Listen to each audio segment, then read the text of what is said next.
Hey everybody, welcome back. It's me again, Edward Carbajal, mixed martial arts analyst for page2sports.com. And I'm sorry for the long absence. If you follow me on Twitter, at Carbazal, you'll see what I've been up to while I've been away. Again, this is the Carbazal MMA podcast, named for my Twitter handle. And if you do follow me on there and on Periscope, you'll see that I streamed the walk-ins that they didn't show on TV for the UFC in Newark. I happened to make it to that. Scored tickets from covering the. They were giving people that showed up to the MMA rally in New York in December last month that I talked about and wrote about on page2sports.com. And so the tickets I got for that, me and my lovely girlfriend made a lovely night in Newark to watch the fights. The pacing was great. This is the event where Sage Northcutt suffered his first loss, and Josh Barnett got submitted by Ben Rothwell. Just some fights of note that made big news from that night. And yeah, so it was a good night. What else happened while we were away? Oh, the last weekend's UFC with Wonderboy. Wonderboy's demolition of Johnny Hendricks with his karate. So don't sleep on karate. But that was a pretty big deal. But the thing that made me lit a fire under my butt to get up here and start getting on this podcast again was because I read some really interesting news about Fight Pass. I don't know if I mentioned it. I pinch my pennies. I don't make that much money. This podcast is not like my job. However, if you want to support the podcast, by the way, just go over to my own website, theblogboardjungle.com. And if you think of it when you're about to make an Amazon purchase, just go there, click on any of the Amazon links, and you'll help donate to the podcast by doing what you're going to do anyway. So it won't cost you a thing, really. You'll get what you want, and I'll get what I need. But anyway, as I was coming home, I got an alert about Fight Pass, and I put it on Twitter and retweeted it. The Fight Pass now includes Glory Kickboxing, and it's going to include future EBIs, the Eddie Bravo Invitationals. I believe number 6 is the next one to look forward to. So if you're into submission grappling, into jiu-jitsu, and you're watching it on Budo videos, it looks like it's moved up to Fight Pass. And the service, I picked it up the end of last year. When they acquired Pancrase, I said, that's it, I got to get Fight Pass. So I picked it up, paid for the year in full because it's a little cheaper if you do that. And let me say, I don't. They're not paying me to say this. They don't sponsor me or this podcast, the UFC. But it's. I hope they put everything on Fight Pass. MMA, all the combat sports that I watch. I mean, it's the best way to. I've watched it on the train. If you remember when the first event I saw on Fight Pass was they called it the Sage Page card, when Paige Van Zandt lost to Rose Namajunas and Sage Northcutt won on his first Fight Pass. I guess that was his official first UFC fight. That was the first one I watched, and the way I watch it, because of I mean, it's so awesome. I watched it. It started early. Obviously, I watched all the fights from prelims to the main event, or pre-prelims to the main event, and what have you. So I started watching it on the train from Jersey, took it into New York, watched it on both train rides except when I went on the ground because I didn't have any service, and then paused it. And then when I got to the hotel room, I was able to connect to the Wi-Fi and log into the laptop and watch it from there. And it's really worth it. I mean, when you think about it, it's like $8-9 a month. Anyway, I'm not here to sell you Fight Pass, but now they're getting all these other promotions. They're probably going to get more. So now you don't just have UFC. You got Titan FC, as I said, Glory Kickboxing, their first submission only grappling tournament. I mean, some people find that stuff boring, but if you do jiu-jitsu, like I do, you don't, because you see, I mean, it's the same thing like when people start calling a fight boring when guys are rolling around on the ground, quote unquote, rolling around. I mean, there's some really nasty stuff happening there. Awesome stuff. And which brings me to the UFC event in Newark. So a lot of people were critical of Sage Northcutt's first loss, and I mean he's a kid, so I don't hate him, I don't love him.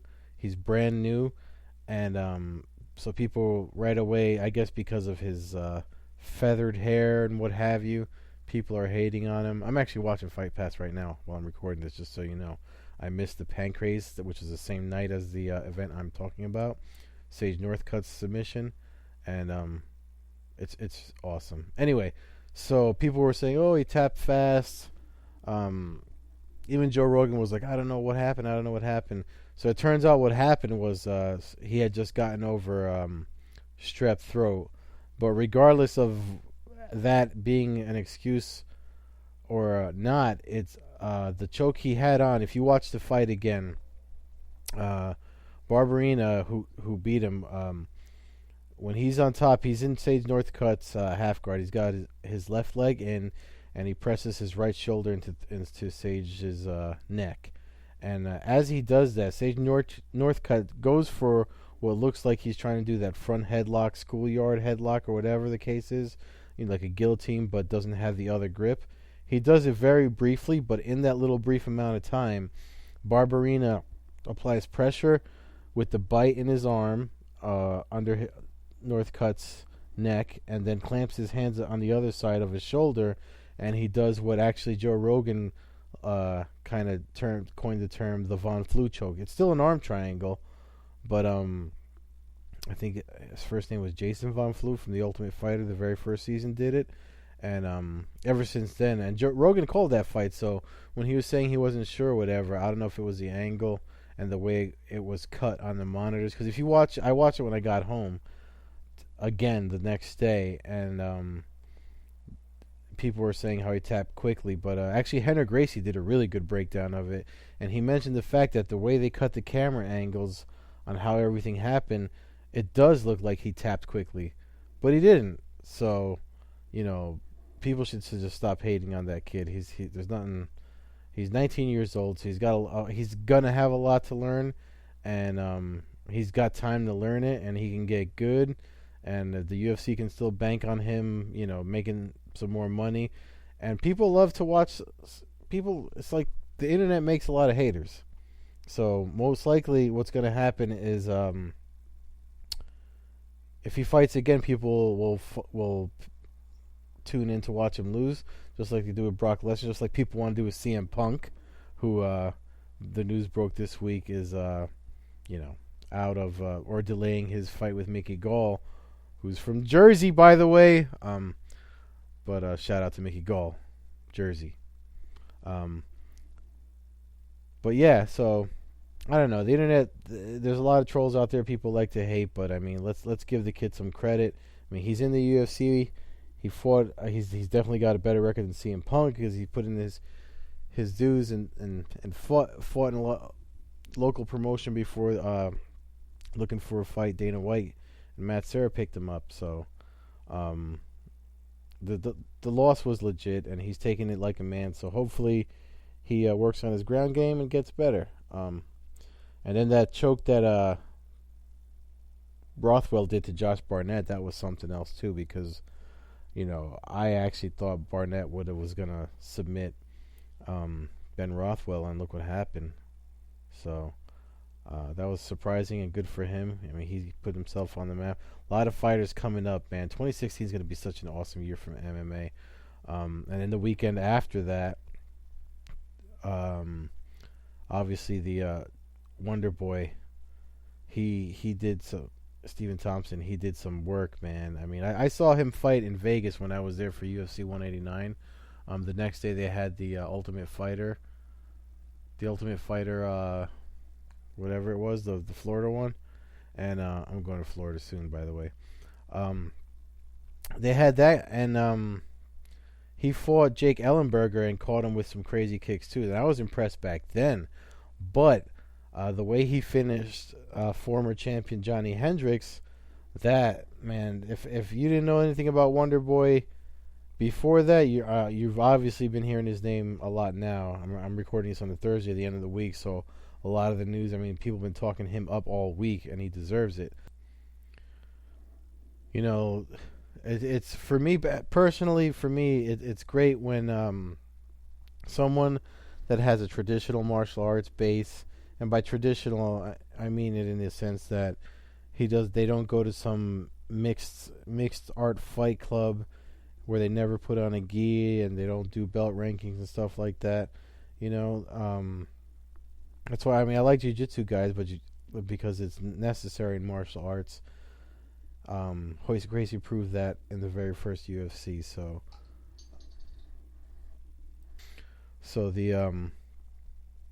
But what I mean by traditional is like, the '80s guys that did karate and taekwondo and stuff like that.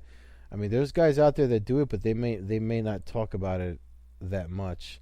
Like Anthony Pettis got a taekwondo background, and that's why he's got the Showtime kick and jumping off the walls and stuff like that. And plus, he trains at Rufus Sport with Duke Rufus, who are old school karate kickboxer people. So I just like it when the old school martial arts creep up like that and show that they're still relevant. And Wonderboy's definitely done that, especially with the way he tagged up Johnny Hendricks, who everybody thought was gonna truck through him. And look what happened. It was a really good fight. He knocked him out in the first round, kicked him when he wanted to, moved when he had to. He just was never there for him. Kind of reminiscent of the movement that Holly Holm did on Ronda Rousey, but instead of just not engaging in grappling, fought the striker's fight. So good for Wonderboy. With the thing with CM Punk and his back, I wanted to mention, and it's out there on Twitter, and if you're in the MMA community, I put it up on the thread where people were talking about MMA community, the MMA forum online. It's the new one, pretty good. You should check it out if you haven't yet. But on the Fight Pass event where Mickey Gall fought Jackson, it was the same. Obviously, it was last Saturday. It was the prelims, the Fight Pass prelims for the Fight Night 82. He picked up Ariel Helwani, when they were talking about Mickey Gall after he won his fight, and it was just weird because then, obviously, a couple of days after that, you have an opponent finalized. They say it's going to be at UFC 199, and then they're saying he's got back surgery that's going to delay his UFC debut. And Mickey Gall tweeted that the fight fans shouldn't worry. It's still going to happen. It's only by a few weeks. So if they're supposed to fight at UFC 199 and it's delayed, then maybe it's going to be at UFC 200 in Vegas, and I'll be there for that. And I'll be able to talk about it with you guys. What do you think about that? I like it. Anyway, but I gotta say about CM Punk and where he comes from. Phil Brooks, I'm calling him by his real name because he's taking a real chance in a fight. And regardless of, first of all, I think I might have said in the other podcast, he's had a lot of injuries. He comes from an industry where they hurt themselves on purpose almost. If you listen to one of the earlier podcasts, I had Matt McIntosh, who is the champion now over in the Pro Wrestling Syndicate here in Jersey, and we talked about the sports entertainment aspect and the predetermined outcomes. And if you can go on YouTube and look at some of the bumps Brooks has taken when he was performing as CM Punk. He's been put through tables and slamming around and stuff. That stuff that takes its toll on the body. Discs get slit back, things happen. Even McIntosh said he had surgery too, and he's a younger man than CM Punk is, Phil Brooks. So, that being said, I said it when I talked to him, and we kind of agreed on it. Him being McIntosh, the pro wrestlers, even if they have no real fighting skill in them, and I'm going to touch on more of that in a bit, but if they don't have any real fighting skill in them, one thing that they do bring to real fighting, should they decide to do it, is physical durability and a high threshold for pain. I mean, these guys get hurt a lot, more than we know about. Oh wow, this guy just got really knocked out. Sorry, I'm watching Pancrase 275 as I'm talking to you, on Fight Pass. But anyway, so these guys get hurt a lot, and they're tough. They have a high threshold for pain. So if he gets knocked around, I don't see him flinching or anything like that. I know Brock Lesnar did it, but Brock Lesnar did it when he got hit by Cain Velasquez and Alistair Overeem, people that hit like trucks. You know what I mean? So I don't know how hard Mickey Gall hits. I mean, I know he knocked out or he floored the Mike Jackson, who's a kickboxer, in his first fight. But he's a purple or brown belt in jiu-jitsu, from what I'm hearing. I forgot what they said, but either way, submissions seem to be his go-to. And CM Punk has trained with Henry Gracie, so maybe he's got some ground game, and it'll be a stand-up battle. So I don't know, and there's no way to prove it, but I have a feeling CM Punk can most likely take a hit or is not afraid to get hit, but I guess we'll have to wait and see. And if it never happens, then it never happens. I mean, he is up there in age, but I'm not going to hate on the guy, because if anybody that ever thought about being a fighter and trains a little bit and wants to do more, and they got the opportunity he got, granted he got it because of where he was at. That's where the hate's coming from. You know, he didn't pay his dues the way Mickey Gall is paying his dues, but you know what? His chance has become Mickey Gall's chance, and he's from Jersey, and I always root for Jersey fighters. All right? So that's where I'm at with that. Anyway, so it's going to be like 0 degrees. I don't think there's any fights on this weekend. Oh, never mind. There's Chuto Brazil on Fight Pass. So I'll be watching that. I don't know. Maybe I'll live tweet it or something. It's going to be freezing cold. I think the high will be 19 degrees. So I'll take my butt to training and then come right back home. That's what I'm gonna do this weekend, and I'll watch Chuto Brazil with my lovely girlfriend. And then it's Valentine's Day. Isn't that nice? All the fighters have off for Valentine's Day. Most of them, UFC, Bellator, World Series of Fighting. But anyway, speaking of Bellator, and I mentioned Royce Gracie earlier, I wanted to just touch really quick on the two Shamrock Gracie 3 happening in Bellator. Obviously, I'm not going to watch it because Comcast sucks real bad. But I think we're going to watch it anyway. No, say what you will about their age or what have you. I mean, the fact that they can still do it, why not let them do it? I mean, remember, if you like this sport, these two guys started it. So let's try to think about that before we start bashing the old fighters, you know? I mean, it's 2016. They started it in 1993. You know, it's over 20 years. I mean, this is it. This is awesome. This is awesome. The fact that they can fight under the unified rules now, and when they first fought, there was no rules and the sport was outlawed. I just think it's worth watching. And it's on. If you're fortunate enough to not have Comcast, it's live and free on Spike TV. So they want me to pay like $20 extra. You believe that? Yeah, I don't think so. I'd rather use those $20 for 2 months of Fight Pass. All right, so you can stuff your tears, Comcast. When I move out of this cold ass apartment in the spring, I will definitely make sure I get a place where I have Spike TV and Access TV and all that good stuff. So, anyway, thanks for listening. So again, sorry about the absence, but I just turned into a real punk in the winter, and it's just hard to get in and out of places, and I'm freezing, and it's cold all the time. So, but I'm gonna try to get to Benson Henderson's first fight at Bellator, by the way. Last week at Bellator, they're picking up a lot of people. I'm actually got to work on an article.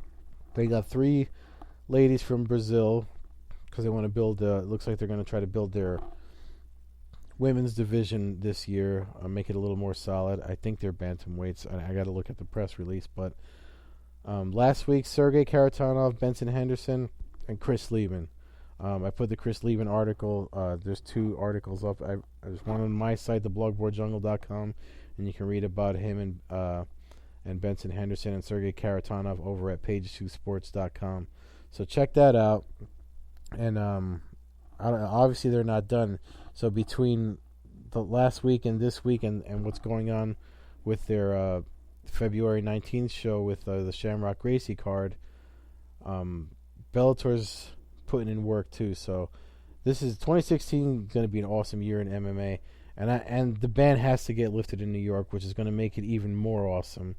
So that podcast, I'm going to try to bring on guests. When that ban gets lifted, I'm doing a podcast and I'm bringing on random guests, even if it's you listeners. So make sure you follow me on Twitter at Carbazel and page2sports.com, and on my website, the Blogboard Jungle, that's where I write about I do some extra opinionated MMA stuff and nerdy stuff, like I'm going to do a Deadpool review, and I gave a warning to parents about the Deadpool movie coming out this Friday. So go there and check it out. I'm sorry if I'm rambling, but it's hard to get guests to come out when it's 15 degrees. Nobody likes to do anything in New Jersey in the winter. Dana White didn't even stay for UFC Newark. He did the weigh-ins, and then he was like, I'm out of here. And if you watch his show looking for a fight, when he was in New Jersey, and I think that was it was October or November, he said, and I quote, I don't go in East Coast water in the summertime. And he is not wrong. There's something about the cold over here on the East Coast. I don't know what my parents were thinking having me here. They told my dad to take me to Arizona, when I was born. They were like, oh, this kid's got breathing problems, taking to Arizona. Here I am, 40 years later in New Jersey, freezing in an attic, recording this podcast.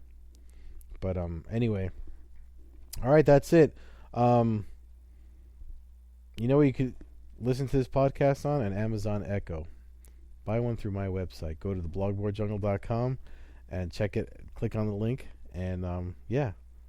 My girlfriend's mom got one, and I think it's awesome. It's like having a female Jarvis if you have everything else that it connects to besides the internet.